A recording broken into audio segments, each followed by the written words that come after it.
Israel से जंग जारी रहेगी। हज़बुल्लाह के सरबराह हसन नसरुल्लाह ने दो टोक अल्फाज में इसराइल को वाज़ेह पैगाम दे दिया है। मुकामी टीवी पर लाइव खिताब करते हुए उनका कहना था कि फ़लस्तीनी दहाइयों से इसराइली मुजालिम को सह रहे हैं। इसराइली हमलों से नहते फ़लस्तीनियों को निशाना बनाया जा रहा है। हज़ारों नहते शहरी इसराइली हमलों में शहीद हो चुके हैं। जंग एक से ज़ायद महाजों पर जो है वो फैल चुकी है। हमारी ताकत हथियार नहीं बल्कि ईमान है। इसराइल के खिलाफ अल्लाह की राह में जहाद कर रहे हैं। और हसन नसरुल्लाह ने इसराइल के खिलाफ लड़ने वालों को सलाम पेश करते हुए कहा कि हज़बुल्लाह मजलूम फ़लस्तीनियों के साथ खड़े रहने का अज़म करती है। उन्होंने सहूनियों के साथ जंग को जायज़ करार देते हुए कहा कि इसराइल के खिलाफ तूफ़ान अल-अक्सा की जंग इंसानी, इखलाकी और ज़हनी एतबार से बिल्कुल जायज़ है। उनका कहना था कि ये जंग हक की जंग है। गजा के बच्चों की कुर्बानियां रायगा बिल्कुल भी नहीं जाने देंगे। हसन नसरुल्लाह ने वाज़ेह किया है कि हज़बुल्लाह को भी 7 अक्टूबर के ऑपरेशन की आगाही नहीं थी, इसे बड़े राज में रखा गया था। हमास के हमले पर इसराइली कौम और उसके हामी जो है वो इसराइली फौज की काबिलियत जान चुके हैं। हमास के हमले ने इसराइली फौज का पोल खोल कर रख दिया है।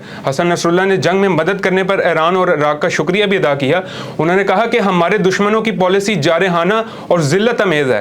तूफ़ान अल-अक्सा ऑपरेशन फ़लस्तीनियों की आज़ादी की जंग है जिसने हर लिहाज से इसराइल को हिला कर रख दिया है। इसराइल ने 20 सालों से जो है वो गजा का गैर कानूनी मुहासरा कर रखा होता है। अच्छा, मैं फेसबुक पे जब कमेंट्स पढ़ रहा होता हूँ तो लोगों ने कमेंट किए होते हैं कि हमास ने जो बोया वही काटा है, जबकि मैं उनको बता दूं कि कई दहाइयों से जो इसराइल जुल्म ढा रहा है मजलूम फ़लस्तीनियों के ऊपर, वो आज अपने दिफा में उठ खड़े हुए हैं। और जहाँ पे जुल्म हो रहा हो वहाँ पे इस्लाम जो है वो जहाद की इजाज़त देता है। जिनको नहीं पता वो थोड़ा गौर व फिक्र कर लें।